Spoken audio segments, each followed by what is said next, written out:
السلام عليكم ورحمة الله وبركاته.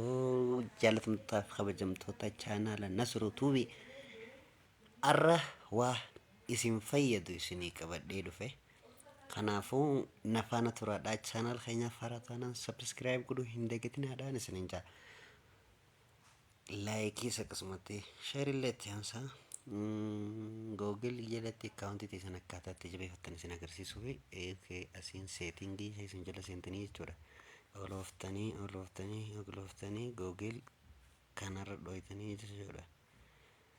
Googil kanarra dhoytanii achi boodaan akkatti isinii fidaa jechuudha. Oggasan booda asirratti rukuttanii jechuudha. Achi booda akkana oftanii achi booda maalirra dhoytanii seekuriitii hajoo kanarratti takka rukuttanii jechuudha. Akkatti eksii tana isinii fidaa jechuudha. Eksiitan isinii fida. Eksiitan irratti akkatti rukuttanii jechuudha. Achi booda ni eeggattanii isiniif maraa kana isinii fidaa jechuudha. Asitti raayitii abbaa sadii qabaami kanarratti rukuttanii jechuudha. Achi booda jawwaalli keessan meeqa kaawuntii meeqa irratti akka banaa jiru isin agarsiisaa jechuudha. Achi booda asirratti rukuttanii jechuudha. Achi booda maal gootan bakka lamaa tanatti laal bakka gartee lakkoofsi lama jiru tanatti asirratti akkana rukuttanii jechuudha. Asitti iimeela isin gaafata bakka qalamni jiru tana akkana rukuttanii jechuudha. Achi booda isiniif ol baasaa jechuudha. Akka akaawuntiin tun teessan taate koonfarmii gootanii jechuudha. Achi booda koodii isiniif fida ni bantanii achi booda maal hojjettan maal goota achi booda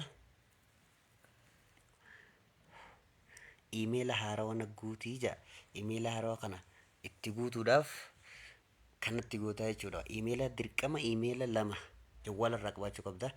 Iimeela lama qabaachuu qabda jawwaalarraa lama banattee kana akkuma inni jiru kanatti iimeela lachuu qabanteen koodii isaa dagachuu hin qabdu.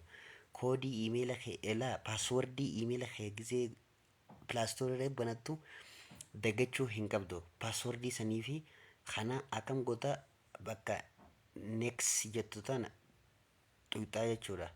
Achi booda next tana gisee tuyxee akkanas siif fidaa jechuudha. Achi booda koodii siin jaa jechuudha.